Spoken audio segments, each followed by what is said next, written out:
अस्सलामुअलैकुम दोस्तों, आज मैं इस लेक्चर में आप सबको फंक्शन समझाऊंगा। तो फंक्शंस के लिए वो कहता है कि कम से कम दो सेट का होना ज़रूरी है। जैसे कि यहाँ पे लिखा हुआ है लेट ए एंड बी जो है वो टू नॉन एम्प्टी सेट हों such that F is a relation from A to B, यानी कि एफ जो है वो फंक्शन जो है, एफ का मतलब है फंक्शन जो है वो एक रिलेशन होगा ए से बी, यानी कि सच डैट सबसेट होगा ए क्रॉस बी का।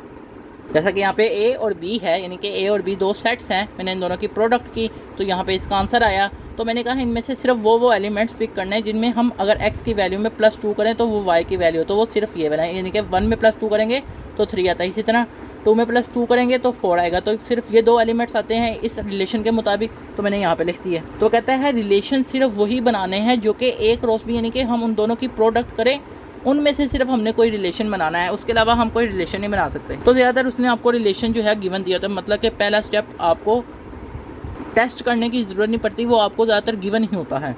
सेकंड बात करते हैं कि डोमेन जो है फंक्शन की वो हमारे पास फर्स्ट सेट के बराबर है, यानी ए का मतलब है फर्स्ट सेट। तो डोमेन क्या होती है ये भी आपको पता होनी चाहिए। लेट्स सपोज मैं कहूँ कि अगर ये एक फंक्शन है तो इसकी डोमेन निकाल, तो डोमेन क्या होगी, यानी कि इसमें यानी कि ये जो पेयर है इसका जो फर्स्ट एलिमेंट है और इसी तरह इस पेयर का जो फर्स्ट एलिमेंट है वो इनकी डोमेन्स है। तो ये देखें, ये मैंने लिख दी, ये इसका फर्स्ट एलिमेंट लिख दिया और इसी तरह इस पेयर का फर्स्ट एलिमेंट लिख दिया। तो 1 और 2 जो है वो डोमेन है। तो वो कहते हैं ये जो डोमेन है हमारे पास ये फर्स्ट सेट के बराबर आनी चाहिए, यानी फंक्शन की डोमेन हमारे पास फर्स्ट सेट के बराबर आएगी, तभी हम कहेंगे वो फंक्शन है। फिर इसकी जो तीसरी शर्त है वो ये कहता है कि first element of no two pair of F are equal. वो कहता है इनमें से कोई भी पेयर है उनके जो फर्स्ट एलिमेंट है वो रिपीट नहीं होने चाहिए। अगर मैं फ़र्ज़ करूँ, मैं कहूँ कि ये फंक्शन है या नहीं, मैं वैसे ही क्वेश्चन पूछता हूँ अगर आपसे, तो इसका आंसर होगा नो। क्यों? क्योंकि ये देखें इसका फर्स्ट एलिमेंट जो है यहाँ पे है 1 है और यही 1 दोबारा रिपीट हो रहा है। इसी तरह यहाँ पे देखें 2 है, फर्स्ट एलिमेंट लिखा हुआ एक दफ़ा, एक पेयर में इन्वॉल्व हो गया है तो वो दूसरे पेयर में इन्वॉल्व नहीं हो सकता। अगर वो इन्वॉल्व हो रहा है फिर हम कहेंगे वो फंक्शन नहीं है।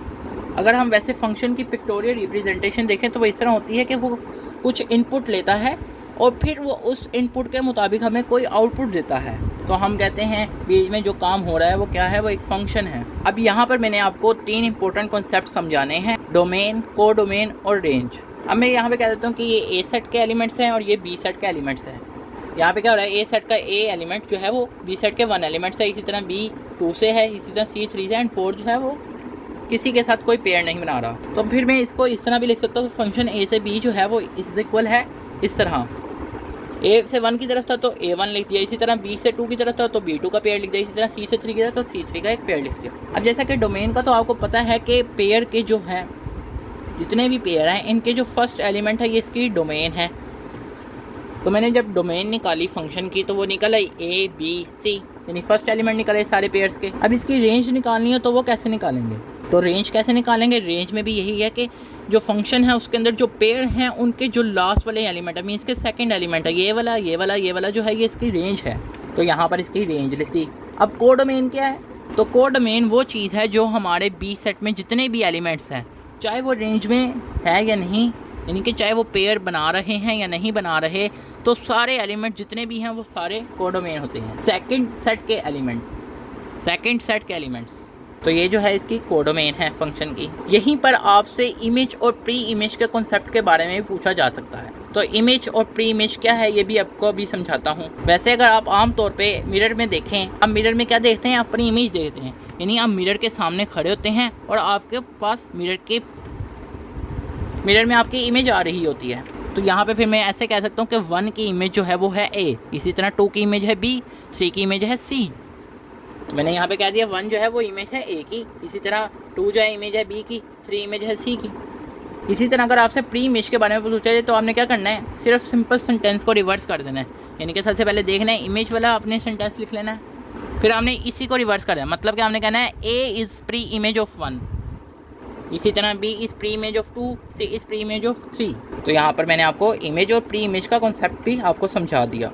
अब जैसा कि हम यहाँ पे ये कर रहे हैं, एरोस लगा रहे हैं, जिसका मतलब है हम यहाँ पे एक किस्म की मैपिंग कर रहे हैं या ट्रांसफॉर्मेशन कर रहे हैं। तो आपको बाज़ वक़्त MCQ आ जाता है, आपको कहा जाता है कि फंक्शन इज़ आल्सो कॉल्ड, हमने कहते हैं function is also called mapping या ट्रांसफॉर्मेशन। समटाइम्स आपको ग्राफ दे दिए जाते हैं और आपसे पूछा जाता है क्या ये ग्राफ जो है ये एक फंक्शन को रिप्रेजेंट कर रहा है या नहीं, इस तरह भी आपसे क्वेश्चन पूछे जाते हैं। तो वो कैसे पता चलेगा ये भी आपको भी बताता हूँ। सिंपल आपने क्या करना है, आपने एक वर्टिकल लाइन ड्रा करनी है, किसी भी पॉइंट पे आपने वर्टिकल लाइन ड्रा कर लेनी है, कहीं पे भी आपने। तो मैंने यहाँ पर वर्टिकल लाइन ड्रा की, तो ये देखें, अब यहाँ पर देखें कि जो वर्टिकल लाइन है ये फंक्शन की लाइन पे कितने पॉइंट पे मीट कर रही है, सिर्फ और सिर्फ एक पॉइंट पे मीट कर रही है। तो अगर सिर्फ एक पॉइंट पे मीट करे तो आप कहेंगे ये जो है ये फंक्शन है। इसी तरह अगर यहाँ पे देखें, यहाँ पे आप देखें ये जो वर्टिकल लाइन है ये क्या एक पॉइंट पे मीट कर रही है, यानी कि जो हमें ग्राफ दिया हुआ है ये वर्टिकल लाइन जो है, तो ये देखें ये सर्कल के 2 पॉइंट्स पे मीट कर रही है। ये देखें यहाँ पे भी और यहाँ पे भी। तो जब एक से ज़्यादा लाइंस पर, यानी कि वर्टिकल लाइन एक से ज़्यादा पॉइंट्स पर मीट करे सर्कल के या किसी भी फंक्शन जो उसने दी हुई है डायग्राम, तो फिर हम कहते हैं कि वो फंक्शन नहीं है। वो तभी फंक्शन होगा जब वो सिर्फ ओनली 1 पॉइंट पे मीट करेगा। आपको बाज़ का इस तरह आपको फंक्शन दे दिया जाएगा और इस तरह कोई आपको इक्वेशन दी गई होगी, किसी भी तरह की इक्वेशन आपको दी जा सकती है और आपको कहा जाए कि अगर हम कि आप यहाँ पे f(0) निकालें, या आपको बाज़ का MCQs में भी आ सकता है कि f(0) क्या होगा अगर f(x) ये है। तो आप सिंपल क्या करेंगे, x की जगह आप 0 0 पुट कर देंगे इक्वेशन में, मीन्स कहीं हूँ। तो ये देखिए 0 का स्केयर क्या होता है, 0 होता है। तो 0 3 से मल्टीप्लाई होगा क्या होगा आंसर 0, 0 मल्टीप्लाई 6 0 और फिर +5, तो फिर हमारे पास फाइनल आंसर क्या आएगा 5। तो इस तरह आपसे कोई भी वैल्यू आपको कही जा सकती है। आपको यहाँ पे ज़रूरी नहीं f(0) कहा जाए, आपको यहाँ पे f(1) कहा जा सकता है, f(10) कहा जा सकता है, कुछ भी कहा जा सकता है। फर्स्ट करो आपको कहा गया f(9), तो आप क्या करोगे, x की जगह सिंपली 9 पुट कर दोगे इस तरह। तो आपको जो जो वैल्यू कही जाएगी आप x की जगह वो वैल्यू पुट करते रहोगे। अब यहाँ पे देखिए 9 का स्केयर क्या होता है 81, 81 मल्टीप्लाइड 3, तो ये होता है 243, तो यहाँ पे 243 लिख देंगे। इसी तरह 6 9 54 +5, तो अब इन सब का आप सम करें, तो फिर आप इन सब का सिंपली सम किया तो 302 आंसर आया। तो आपने लिख दिया f(9) जो है वो क्या है 302 है। अब बात करते हैं आइडेंटिटी फंक्शन की।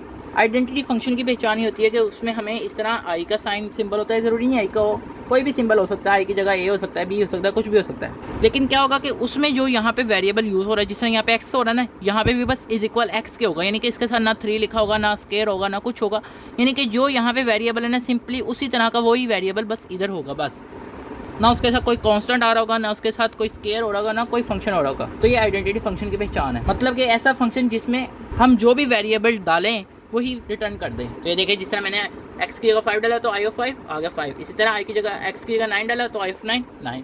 तो ऐसे फंक्शन को क्या कहते हैं, आइडेंटिटी फंक्शन कहते हैं। अब बात करते हैं कॉम्पोजिशन फंक्शन की। बाज़ औक़ात हमें 2 फंक्शन दे दिए, जिससे यहाँ पे लिखा है f(x), इस तरह g(x), और हमें कहा जाता है कि f(g)(x) बताएं क्या इसकी एक्सप्रेशन निकलेगी। तो सबसे पहले बात याद रहे कि ये बहुत इजी क्वेश्चन है, अगर आप इसको गौर से सुनते हैं तो याद रहे कि सबसे पहले इसने जिस तरह तरतीब से लिखा हुआ है बिल्कुल उसी तरह तरतीब से लिखा रहने देना, हमने इसकी तरतीब को नहीं छेड़ना। और सबसे पहले f लिखा था, f लिखा रहने दीजिए। g(x) उसने हमें क्या बताया, उसने बताया x+2, तो g(x) की जगह क्या लिख दिया x+2, तो फंक्शन x+2 हो गया। अब आपने यहाँ पे क्या करना है, आपने सबसे पहले जिस तरह फंक्शन लिखा हुआ है उसे उसी तरह लिखे रहने देना है, f(x) इस तरह। अब आपने क्या निकालना है, असल में आपने निकालना है f(x+2) निकालना है। तो आप सिंपली क्या करेंगे, जहाँ पे x है वहाँ पे x+2 लिखते रहेंगे, जहाँ पे x है वहाँ पे x+2 उसकी जगह लिख देंगे। तो यहाँ पर इस तरह लिख दिया। अब इसको सॉल्व कर लें। अब जैसा कि आप तो इसका फार्मूला जानते हैं, तो इसको पहले ओपन कर लिया, फिर इस तरह इसको भी मल्टीप्लाई किया, फिर इसको इस तरह लिखिए यहाँ पर। तो ये देखिए इसको सॉल्व किया तो इसका फाइनल आंसर ही आ गया। तो इस तरह आपने इसका आंसर निकालना है। अब ज़रूरी नहीं आपको f(g)(x) कहा जाए, आपको इसके ऑपोजिट भी कहा सकता है, आपको ये कहा जा सकता है कि g(f)(x) क्या है। तो आप सबसे पहले क्या करेंगे, g(f)(x) लिखा, फिर अब g लिखा, फिर f(x) जो है वो फंक्शन आपने बिल्कुल एज इट इज़ लिख देना है, g के आगे, मीन्स के यूँ ऐसे, यानी कि f(x) की जगह वो फंक्शन यहाँ पर लिख दिया। अब उसने g(x) जो कहा था उसे बिल्कुल एज इट इज़ लिख दिया, लेकिन आपने क्या निकालना है, आपने निकालना है g और आगे ये। तो आपने क्या किया, जहाँ पे x है उसकी जगह ये वाली पूरी एक्सप्रेशन लिख देनी है। तो यहाँ पर हमने x की जगह ये लिखा था, तो इसी तरह यहाँ पे भी x की जगह ये लिख दिया। तो ये देखें x² + 5x + 6 + 2 8। अब ये देखें ये आपके पास क्या निकला था आंसर, f(g)(x) का। इसी तरह ये किसका निकला था, g(f)(x) का। अब आप ज़रा इस आंसर को कंपेयर करो तो ये दोनों सेम नहीं है। तो इससे हमें पता चलता है कि f(g)(x) और g(f)(x) जो है वो आपस में बराबर नहीं है। तो ये यहाँ पर इस तरह लिख दिया। अब एक और क्वेश्चन कर दे ताकि आपकी मज़ीद ज़रा अच्छी प्रैक्टिस हो जाए। अब यहाँ पे लिखा हुआ है f(x) = x², g(x) ये है 2x + 1। हमने सबसे पहले f(g)(x) लिखा, फिर f(g)(x) की जगह उसकी एक्सप्रेशन लिख दी f2x+1। अब उसने क्या बताया, एफ ऑफ एक्स क्या बताया, एक्स के, लेकिन हमने क्या निकालना है, एफ जी ऑफ एक्स, जो क्या है f2x+1। तो हमने क्या करना है, जी ऑफ एक्स में जो पड़ा हुआ है, एक्स की जो हम जो चीज़ रिप्लेस करें वही हम उसके इज इक्वल के दूसरी तरफ एक्स में वही चीज़ रिप्लेस कर देंगे। तो अब यहाँ पर इसको ओपन करेंगे तो फिर इसका ये फाइनल आंसर है। अब ये जो क्वेश्चन है ये जो है ये भी बहुत ईजी है। अब आपने एफ जी ऑफ एक्स बताना है जिसका आपने कमेंट सेक्शन में जवाब देना है। तो आई होप आपको ये लेक्चर समझ आया होगा। तो जैसा कि आप सब जानते हैं कि आजकल फ़लस्तीन पर बहुत ज़्यादा जुल्म हो रहा है, जिसमें ख़ास तौर पर यहूदी भी शामिल हैं, और अगर देखा जाए तो हम भी शामिल हैं क्योंकि हम भी उनकी प्रोडक्ट्स खरीदते हैं। तो जितना हो सकता है आप इनकी प्रोडक्ट खरीदने से बचें और उनके अल्टरनेटिव प्रोडक्ट्स खरीदें, और इसके अलावा अपने फ़लस्तीनी भाइयों को अपनी दुआओं में याद रखें।